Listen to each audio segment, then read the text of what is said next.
নমস্কার বন্ধুরা, মিমিস ক্রিয়েশনে আপনাদের আবার স্বাগতম। আশা করি আপনারা সবাই ভালো আছেন। আজকে একটা নতুন আইটেম নিয়ে এসেছি। আপনারা নিশ্চয়ই বুঝতে পেরেছেন এটা কি। তো আমি বলে দেই, এটা হলো শাপলা ফুলের বড়া দিয়ে তরকারি। তো এটা খেতে খুবই ভালো হয়। যারা নিরামিষ খায় তাদের জন্য তো এটা খুবই ইউনিক রেসিপি একটা। আশা করি এটা দিয়ে এক থাল ভাত খাওয়া যাবে।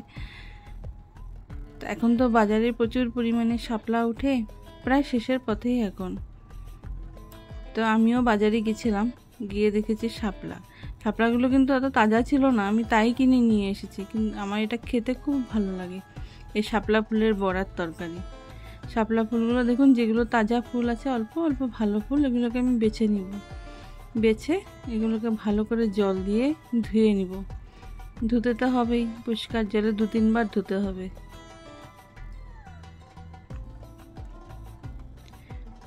ভিতরে ভালো করে ধুতে হবে, ভিতরে যাতে পোকা টোকা না থাকে এগুলো চেক করে নিতে হবে।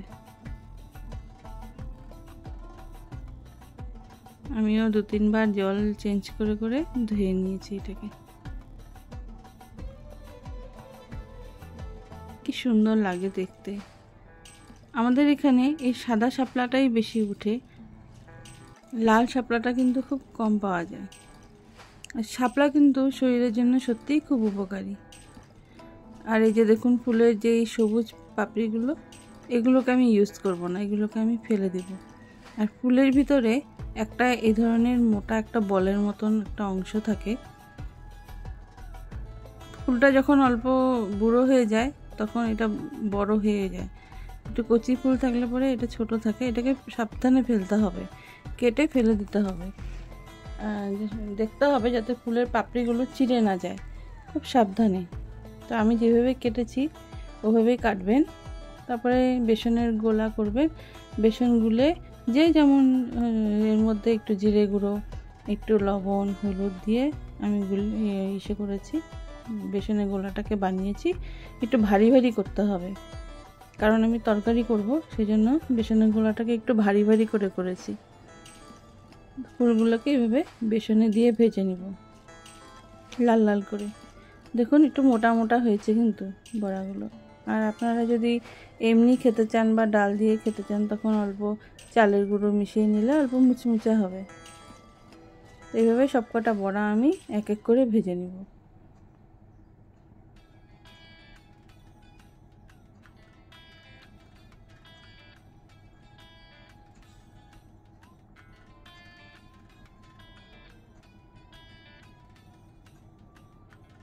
কি সুন্দর লাগছে বড়াগুলো।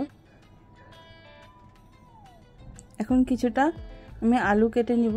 তেলে কালো জিরে সোমবার দিয়ে লবণ হলুদ দিয়ে আলুটা ভেজে নিব। নিয়ে তাতে সব মশলা দিয়ে দিব, জিরে গুঁড়ো, ধনে গুঁড়ো, লবণ, হলুদ আর তেজপাতাও দিয়ে দিব।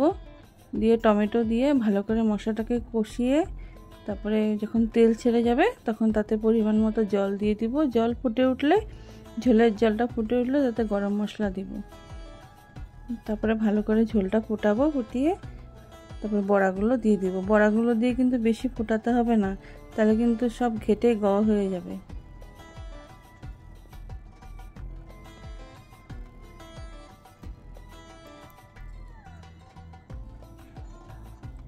ভালো করে ঝোলে ফোটাতে হবে বড়াগুলোকে।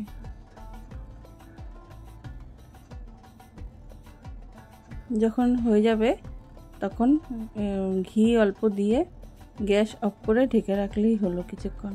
কারণ বড়া একটু ঝোল ঝোল রাখবেন, বড়া কিন্তু সব ঝোল চুষে নিয়ে নেবে, শুকিয়ে যায় ঝোল। এই জন্য একটু ঝোল ঝোল করেই আপনি রান্না করবেন।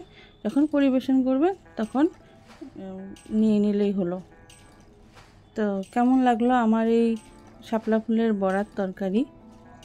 লাইক, শেয়ার, কমেন্ট অবশ্যই করবেন। আর আমার চ্যানেলটিকে সাবস্ক্রাইব করতে ভুলবেন না। Thank you.